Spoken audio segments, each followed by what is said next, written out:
বাংলা একটা প্রচলিত আলোচনা বা শব্দ আছে যে ইজ্জতের ফালুদা। আমার কাছে মনে হয় যে বাংলাদেশের ক্রিকেটের ইজ্জতের ফালুদা হওয়ার উপক্রম হয়েছে। জিম্বাবুয়ের বিপক্ষে সবশেষ আপডেট, আপনারা যারা ফুটবল ওয়ার্ল্ড কাপ নিয়ে অনেক বেশি ব্যস্ত, ক্রিকেটের খোঁজখবর খুব একটা রাখছেন না, এবং এই সুযোগে মোটামুটি বাংলাদেশ দল তাদের যা খুশি তা, মানে সার্কাসে যেমন একটা থাকে না যে কিছু বন মানুষ থাকে সাইজে খাটো, ওরা যা খুশি তা করে আর মানুষ হাততালি দেয়, হাসে, আনন্দ পায়, বিনোদিত হয়। বাংলাদেশ দল যেন সেই বিনোদনটা এই মুহূর্তে সবাইকে দেওয়ার সুযোগ পেয়েছে, কারণ এই বিনোদনে গোলমাল করতে গেলে আসলে সমালোচনার পাল্লাটা কম ভারী হবে, কারণ মানুষ ফলো সেভাবে করছে না। বাংলাদেশ জিম্বাবুয়ের বিপক্ষে হোয়াইট ওয়াশ হওয়ার অপেক্ষায়। জিম্বাবুয়ের বিপক্ষে বাংলাদেশ টানা 3 ম্যাচ হেরেছে। ক্রিকেটাররা যারা শুনছেন তারা এখন বলবেন যে 3 ম্যাচ কই থেকে এলো।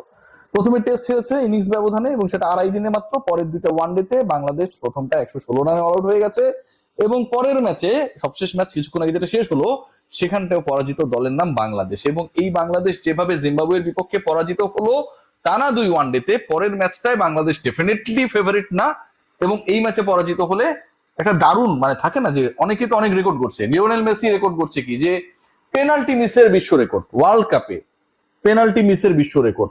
একই ওয়ার্ল্ড কাপে 2টা পেনাল্টি মিস করছে, এবং এটা নিয়ে আসলে যারা তাকে মানে পেনাল্টি স্পেশালিস্ট বা পেনাল্টির কারণে গোল করেন এই টাইপের কথা বলছিলেন, তারাও এখন চুপ হয়ে গেছে। পেনাল্টি মেসি যে পেনাল্টি পায় সেটা মিস করবে।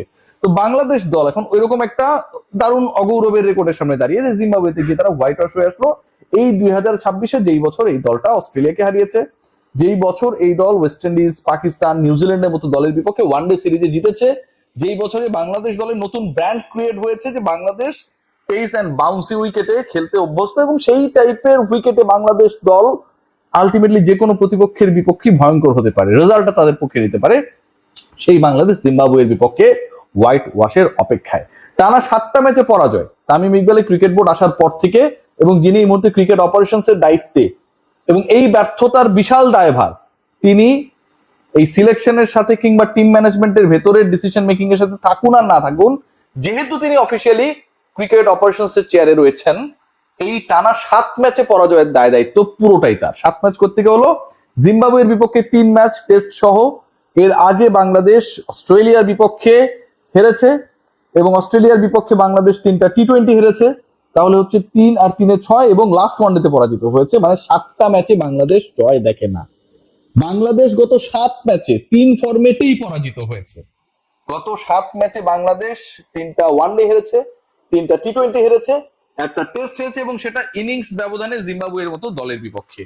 এই দলকে, এই দল পরিচালনাকারীদেরকে কিসের সাথে তুলনা করবেন? মোহাম্মদ আশরাফুল মানে সিগনিফিক্যান্ট একটা তথ্য দিয়েছেন, এবং এই তথ্যের আসলে গভীরতা বোঝার জন্য আপনাকে, আমার কাছে মনে হয় যে অন্তত 50 থেকে 100 বছর অপেক্ষা করতে হবে। That Mohammad Ashraful he was right that time. কারণ কি, দেখুন, জীবনানন্দের কবিতা বা সাহিত্যকে বোঝার জন্য ওই প্রজন্ম আসলে, মানে আমার কাছে যেই তথ্য রয়েছে বা যতটুকু আমরা পড়াশোনা করেছি, খুব বেশি ক্যাপাবল ছিল না। সময় যত গড়িয়েছে জীবনানন্দ তত বেশি সমসাময়িক হয়ে উঠেছে। মোহাম্মদ আশরাফুল যে তথ্যটা দিয়েছেন, বাংলাদেশের ক্রিকেটাররা আগের ম্যাচে ফেল করেছে কারণ বাউন্ডারিটা বড় ছিল। বাউন্ডারি বড় থাকার কারণে আপনার দল, যেই দলটা জিম্বাবুয়ের থেকে বড় দল, যেই দলের র্যাঙ্কিং জিম্বাবুয়ের থেকে বড়, যেই দলের ক্রিকেটাররা জিম্বাবুয়ের থেকে বড়, যেই দলটা খেলে বিসিবির আন্ডারে বাংলাদেশ ক্রিকেট বোর্ড, সেটাও জিম্বাবুয়ের থেকে বড়, কিন্তু বাউন্ডারি 5-6 মিটার বড় হওয়ার কারণে সেই দল তাদের সাথে পারে না। তাহলে আপনি ব্যাটিং কোচ হিসেবে কি শেখালেন?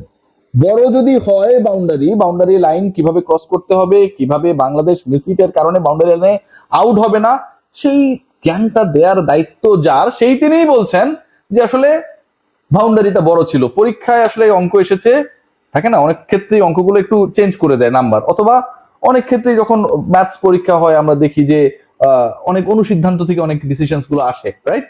এবং স্যার বলছে যে আমি তো আসলে চ্যাপ্টারের বাইরে পড়াইনি, এই কারণে আমার স্টুডেন্ট ফেল করেছে। আপনি ওই টিচারকে রাখবেন। মোহাম্মদ আশরাফুল কিন্তু ঠিকই ওই জায়গাটায় রয়েছে। আসল ভাই, আমার কথার জন্য খুবই সরি, আপনি হয়তো শুনছেন অথবা শুনেছেন কারো মাধ্যমে, অথবা ইনবক্সে পেয়েছেন এই আলোচনাটা। আপনি যে তথ্য দিয়েছেন এটা কোনোভাবে একসেপ্টেবল না, অন্তত আপনার মতো একজন লেজেন্ডের কাছ থেকে একসেপ্টেবল না। আপনার এই ক্রিকেটাররা 5 মিটার 6 মিটার বড় বাউন্ডারির জন্য পারবে না। আবার এই আপনারাই সবশেষ চট্টগ্রামে যখন প্রথম ম্যাচটা খেলতে গেলেন টি-20-তে, আপনারা আবার বড় বাউন্ডারিতে খেলেছেন, সম্ভবত 76 মিটার সেটা ছিল। পরের ম্যাচে আবার সেটা কমিয়ে আনা হয়। সো আপনার আসলে কোনটাতে ক্যাপেবল? ইউ গাইস আর, আমার কাছে মনে হয় কনফিউজড।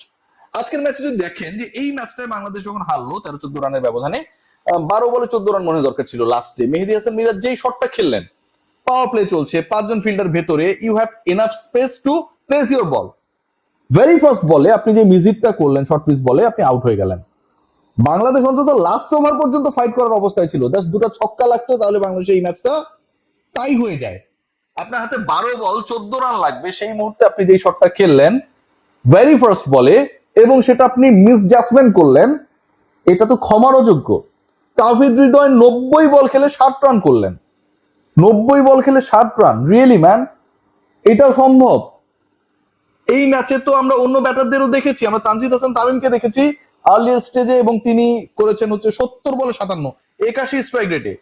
আজকে যেভাবে তাওহিদ হৃদয় খেলেছেন মনে হচ্ছে যে he was like playing test cricket. 66 strike রেটে তিনি ব্যাট করলেন। নুরুল হাসান সোহান চেষ্টা করেছেন বেচারা, আগের ম্যাচও ট্রাই করেছিলেন, এবং আজকেও সেটা হয়েছে। মোসাদ্দেক সৈকত ওয়ান্স এগেইন ফেইলিওর। মেহেদী হাসান মিরাজের 25 রানের যে ইনিংসটা 33 বলে আপনি এটাকে মানে till the last man hit right, যদিও খুবই বাজে একটা শট খেলেছেন মিরাজ, এটাকে কোনোভাবে অ্যাকসেপ্টেবল করা যাবে না, খুবই বাজে শট খেলেছেন, বাট তার সাথে যে একটা পার্টনারশিপ গ্রো করা দরকার ছিল সেই জায়গাও কিন্তু কোনো হেল্প মেহেদী হাসান মিরাজ পান নাই, তানজিদ হাসান তাইমের কাছ থেকে পান নাই, দুঃখিত মোসাদ্দেক হোসেন সৈকতের কাছ থেকে পান নাই, যিনি 9 বলে 7 রান করে আউট হয়ে গেলেন, অথচ তিনি মানে অবিস্মরণীয় ক্রিকেট খেলছিলেন এই মাত্র 2-3 সপ্তাহ আগে অস্ট্রেলিয়ার বিপক্ষে। রিশাদ হোসেন, তাকে ওয়ানডেতে কেন পিক করা হয় আমার কাছে যারা রয়েছে আমি সবার কাছে এই প্রশ্নটা সবসময় রাখি, না ব্যাটিং না বোলিং কোনো দিক থেকে তিনি কন্ট্রোল না, 60 বল কন্ট্রোল করে বল করবেন সেরকম বোলার রিশাদ এখনো হয়ে ওঠে নাই, এবং রিশাদ হোসেনকে আজকেও খেলানো হলো। বাংলাদেশ দলে তো বোলিং সেটআপটাই ঠিক নেই, তাসকিন আহমেদ আজকে রেস্ট দরকার ছিল, তাকে আপনারা খেলিয়ে দিয়েছেন। লাস্ট বল গুলো যখন করছিলেন, লাস্ট স্পেলে যখন বল করছিলেন বোঝা যাচ্ছিল যে this man is not fit to bowl around 10 overs. So এরকম সিচুয়েশন যখন হবে, একটা দলকে নিয়ে যখন ফাইজলামি সার্কাস হবে, সেই দলের রেজাল্টটা এরকমটা হবে। বাংলাদেশ দল just right now falling like the brand cats eye. আমি জাস্ট আপনাদের একটা কথা বলি, এই যে লিটন কুমার দাসকে যে নাটকটা হলো, এরকম নাটক আপনার পৃথিবীর কোথাও পাবেন না। প্রথমে কি তিনি হচ্ছে চোট পেলেন, হ্যাঁ ক্র্যাম্প করছিল, এবং ওই ম্যাচটা ছিল অস্ট্রেলিয়ার এগেনস্টে, পরবর্তীতে তিনি রিটায়ার্ড আউট হয়ে গেলেন, আবার তাকে ব্যাটিং এ নামানো হলো, পয়েন্ট নাম্বার 1 ব্যাটিং এ নামানো হলো। এরপরে টি-20 সিরিজে তিনি প্রথম দিকে খেলতে পারবেন না মনে করা হলো, বলা হলো, রেস্ট দেওয়া হলো, তারপর আবার চট্টগ্রামে থেকে ফ্লাই করে পাঠানো হলো, লিটন কুমার দাস চট্টগ্রামে গেলেন, সেখানে তিনি খেলতে পারলেন না, গিয়ে আবার ফেরত আসলেন, এই পর্যন্ত ঠিক আছে। এরপরে দল ঘোষণা করা হলো, বলা হলো লিটন কুমার দাস প্রথম ওয়ানডেটা খেলতে পারবেন না, সিলেক্টর হাবিবুল বাশার সুমনের স্টেটমেন্ট আমরা পেয়েছি এবং সেটা বিসিবি তার মিডিয়া গ্রুপের থ্রুতে দিয়েছে। সেখানটায় বলা হচ্ছিল যে প্রথম ওয়ানডেতে he is doubtful but rest of the ম্যাচেসে তিনি খেলার জন্য এভেলেবেল। মানলাম। এবার লিটন কুমার দাস এর আগে তো ঢাকা থেকে চট্টগ্রামে গিয়েছিল, এবার ঢাকা থেকে জিম্বাবুয়ে চলে গেল, এবং এখন বলা হচ্ছে Liton Kumar Das is totally out of this series. তাহলে আমার এই মেডিকেল টিম কোন ঘোড়ার টিমটা করে? এই মেডিকেল টিম জাজ করতে পারে না লিটনের ইনজুরির গভীরতা কতটুকু, এই মেডিকেল টিম জাজ করতে পারে না লিটন কুমার দাস চট্টগ্রামে প্লেয়েবল অবস্থায় আছে কিনা, এই মেডিকেল টিম জাজ করতে পারে না লিটন কুমার দাস জিম্বাবুয়েতে গিয়ে সেখানে আদৌ খেলতে পারবেন কিনা, এই মেডিকেল টিম এটুকু জাজ করতে পারে না এন্ড রেফার করতে পারে না that let's not send Liton to Zimbabwe. সেই অবস্থায় নাই, এখন জিম্বাবুয়ে থেকে লিটনকে ফেরানো হচ্ছে চেহারা দেখানোর জন্য আমরা পাঠিয়ে। এই যে অবস্থা বাংলাদেশ দলের, এটাকে কোনোভাবে অ্যাকসেপ্টেবল করা যায় না। Very, very sad performance by the team management. And definitely, Bangladesh Cricket Board is totally responsible for this.